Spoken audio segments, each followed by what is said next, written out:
கபூர்ல மனிதர்கள் வைக்கப்பட்ட போது இமாம் புகாரி ஒரு ஹதீஸை பதிவு செய்வாங்க. 2 மலக்குகள் வந்து எஜிலிசானி அவரை தூக்கி உட்கார வைப்பாங்க. யாரை உட்கார வைப்பாங்க? மௌத்தா போனவர்களை. இமாம் அஹ்மது தன்னுடைய முஸ்னதில் ஒரு ஹதீஸை பதிவு செய்கிறார்கள். அவரை தூக்கி உட்கார வச்சிருவாங்க. உட்கார வச்சு கேள்வி, மன் ரப்பு, மன்னரையின் முதல் கேள்வி, உன் ரப்பு யார்? ஹுமா தீனு, உன் தீன் என்ன? 3வது இவர் யார் என்று நபியை குறித்து கேட்கப்படும். பெருமானார் ஸல்லல்லாஹு அலைஹி வஸல்லம் அவங்க இவங்க யார் என்று கேட்கிற போது நமக்கும் நபி அவர்களுக்கும் பெருமானார உதாரணமா மதீனாவில் இருக்கிறாங்கன்னு நினைச்சிருக்கோம். மதீனாவில் எத்தனை ஆயிரம் மைல்களுக்கு அப்பால் இருக்கிறாங்க. நமக்கும் அவர்களுக்கும் மத்தியில் இருக்கிற அந்த லட்சோபலட்ச தடைகள், திரைகள், தூணுகள், சுவர்கள் அப்படியே நீக்கப்பட்டு அன்னலார் நம் கண் முன்னால் காட்சியளிப்பார். எங்கே?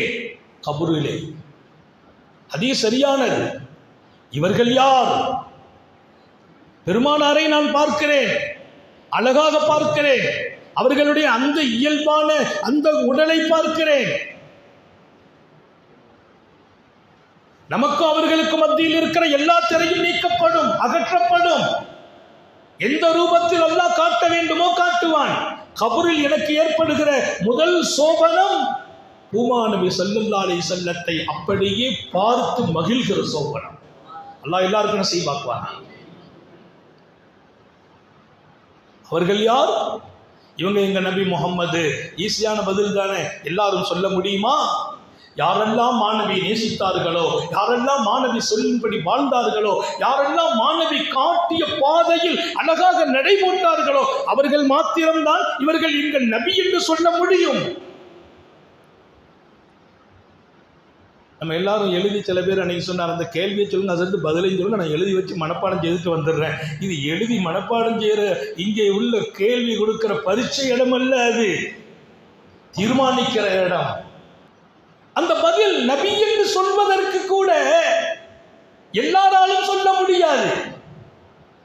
நான் நபியாக ஏற்றிருக்கிறேன், ஆனால் அவர்களின் வாழ்க்கை வாழவில்லை, அவர்கள் சுன்னத்தை எடுக்கவில்லை, அவர்கள் மீது அன்பு வைக்கவில்லை, அவர்கள் போட்ட பாதையில் நடக்கவில்லை. என் நாவில் அந்த பதில் வருமா என்று சாலிஹீன்கள் கேட்டுவிட்டு சொன்னார்கள். அங்கே நீ பதில் சொல்வதில் தடுமாற்றம் ஏற்படும். அல்லாஹ் நம்ம எல்லாரையும் பாதுகாப்பானார். நீ வாழ்ந்ததை போல்தான் மரணம் வரும். எப்படி வாழ்ந்தோம், வாழ்க்கை எப்படி ஆக்கினோம், வாழ்க்கை எப்படி அருமைப்படுத்தினோம், அழகுபடுத்தினோம், வாழ்க்கை எப்படி அல்லாஹ் திருப்திப்படும் இடத்தில் நிறுத்தினோம், ரசூலை சந்தோஷப்படுத்தினோம். இந்த வாழ்க்கையில் கபருடைய வாழ்க்கை என்பது அது மங்களமாக வேண்டும், மகிழ்ச்சியாக வேண்டும், திருப்தியாக வேண்டும். அங்கே நான் சொல்லும் பதில் என் சொர்க்கத்தின் திறவுகோலாக அமையும். அல்லாஹ் நம்ம எல்லாருக்கும் தௌபீ செய்வானார்.